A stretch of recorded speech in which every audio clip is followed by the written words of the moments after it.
Сәлеметсіздер ме оқушылар? Бүгінгі сабағымыз құжатты рәсімдейміз. Балалар, бұл сабақта біз мәтіндік редакторда шрифт пен абзацты қолдануды үйренеміз. Алдымен балалар, өзіміз тұратын аймақтағы табиғат әсем қандай жерлерді атай аласыздар? Сурет салу өнер, шебер сөйлеуде өнер. Берілген суреттерді салыстыра отырып, қандай әңгіме құрастырар едің? Сонымен, мәтіндік құжат құру барысында мәтінмен жұмыс схемада көрсетілген қадамдарды қамтиды. Ол мәтін теру, мәтінді редакциялау, мәтінді пішімдеу. Біз өткен тақырыпта мәтін теру, мәтінді редакциялау командаларымен танысқанбыз. Енді мәтінді пішімдеу жолдарын үйренеміз. Мәтіннің бөлігі таңба, сөз, жол, абзац немесе толық мәтін. Word мәтіндік редакторының мәзіріндегі главная, басты, шрифт, қаріп бөлімінде орналасқан батырмалардың жұмысына тоқталайық. Мәтіннің қарпын ауыстыру үшін балалар, мәтінді ерекшелеп, қажет қаріпті таңдаймыз. Мына төменде көк түсті жиектің ішінде бір сөйлемнің 3 түрлі қаріппен жазылуы берілген. Мұқият қараймыз. Ал қаріптің өлшемін өзгерту үшін, оны ерекшелеп, қажетті өлшемді таңдаймыз. Төменде көк түсті жиектің ішінде бір сөйлемнің 3 түрлі қаріп өлшемімен жазылуы берілген. Енді балалар, қаріптің жазылуын өзгерту үшін Ж, К, Ч әріптерінің бірін таңдаймыз.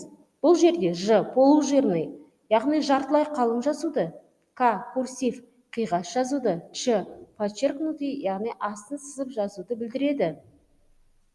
Қаріптің түсін өзгерту үшін А түс өзгерту батырмасын басамыз.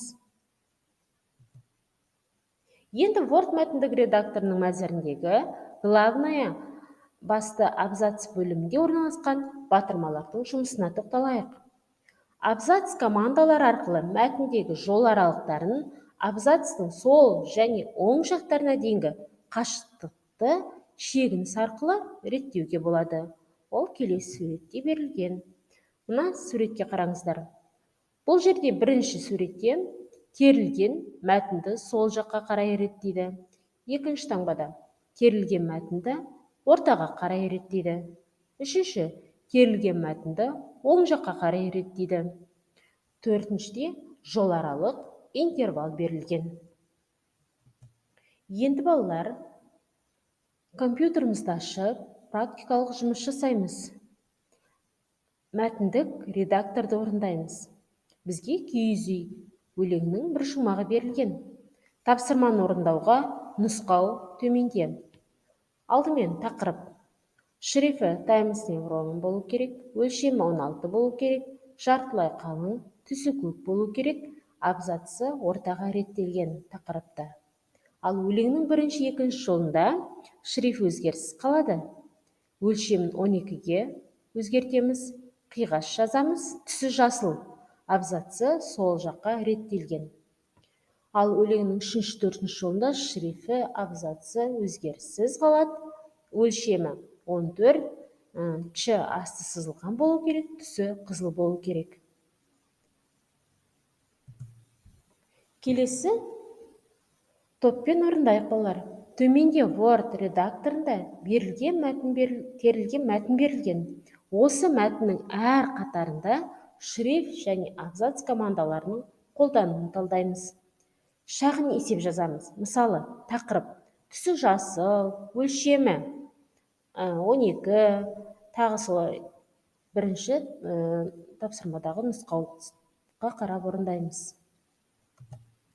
Келесі тапсырмада суретке қараймыз, 4-5 сөйлемнен тұратын шағын әңгіме құрастырыңдар. Әңгімеге тақырып қойып, қағазға жазыңдар. Мәтіндік редакторда құрастырған мәтіндеріне шрифт пен абзац командаларын қолданудың жоспарын ұсыныңдар. Енді ойланайық. Мәтін терген кезде шрифт пен абзац командалары не үшін қолданылады? шрифт пен абзац командаларын салыстырып, қызметіндегі негізгі үш айырмашылығын ата. Сонымен балалар, бүгінгі сабағымызды смайлик таңдау арқылы қорытындылаймыз.